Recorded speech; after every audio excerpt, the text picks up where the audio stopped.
taken up by police, no accessible. It is accessible friendly. It is not, the Mantralaya is not disabled friendly, and we are shocked to note that it's an absolute new building but is not accessible for persons with disability other than a back door entry. But also there is no tactile, there is no accessible washroom, there is no handrails or anything for persons with disabilities.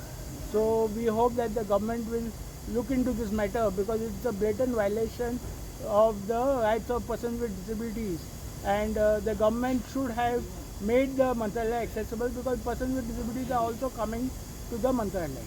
Today many disabled persons had come and all of them had faced problems in accessing the Mantralaya.